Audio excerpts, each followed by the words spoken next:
Assalamualaikum warahmatullahi wabarakatuh. Baiklah, pada kesempatan kali ini saya akan menyampaikan materi tentang teks cerpen. Materi ini merupakan materi terakhir dalam pengajaran bahasa Indonesia di kelas 11, itu di bab 4. Baiklah, pada kesempatan kali ini saya akan menyampaikan bagian-bagian dari cerita pendek.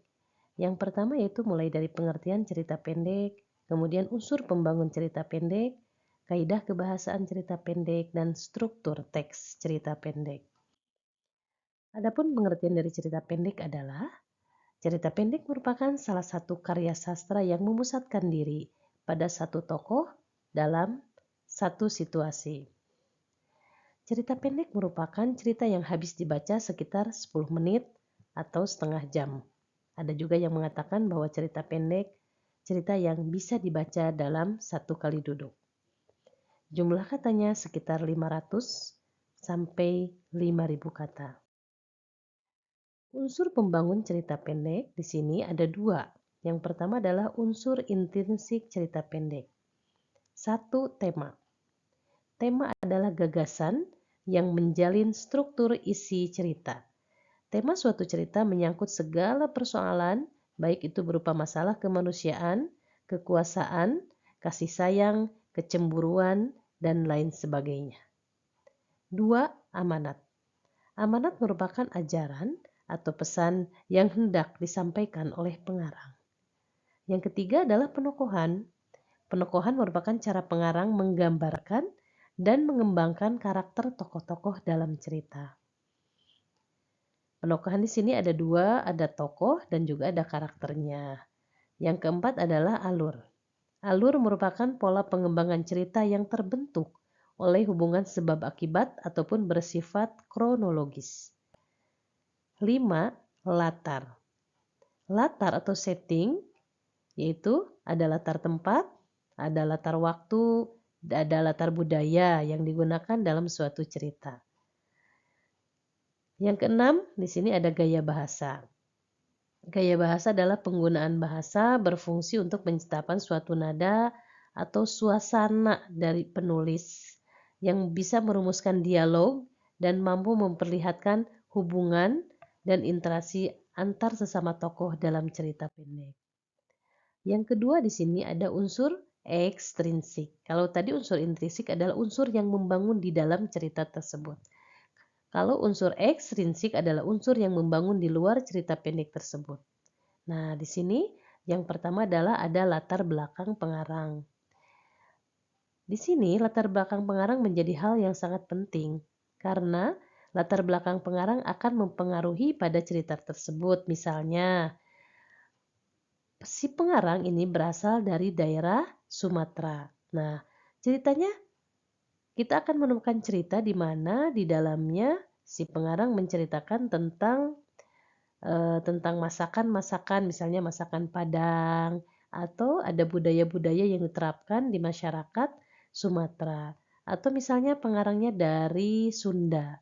Nah, di sana akan kita temukan beberapa hal yang berhubungan dengan orang-orang Sunda, misalnya kebiasaannya, budayanya. Nah, itu yang menjadi unsur ekstrinsik dari sebuah cerita pendek. Yang kedua, selain latar belakang pengarang adalah nilai-nilai. Nah, nilai-nilai di sini hampir sama dengan amanat. Nah, jadi hal-hal apa saja yang bisa kita temukan dalam cerita pendek itu di sini?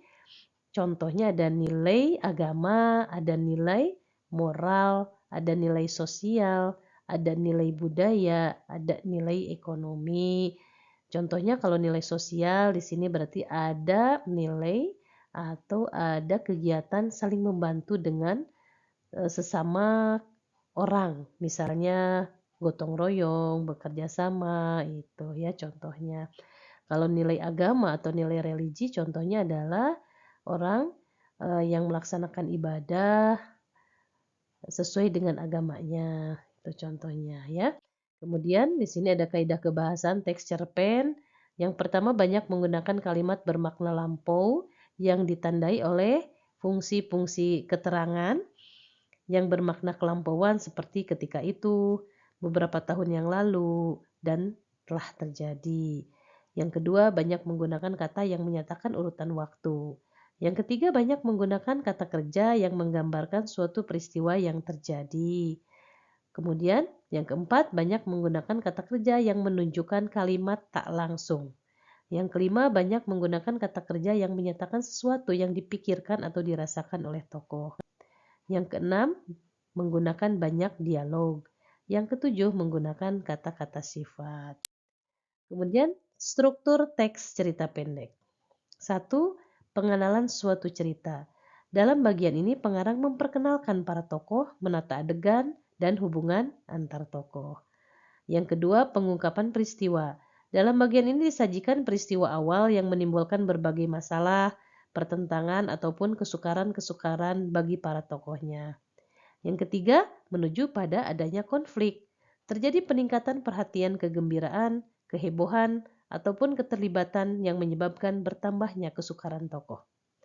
Yang keempat, puncak konflik. Nah, pada bagian ini juga disebut sebagai klimaks atau konflik yang sedang memuncak. Dan yang kelima adalah penyelesaian. Tentu saja ini merupakan bagian akhir dari cerita. Pada bagian ini berisi penjelasan tentang sikap ataupun nasib-nasib yang dialami oleh tokohnya setelah mengalami peristiwa puncak. Demikian penjelasan saya tentang teks cerita pendek.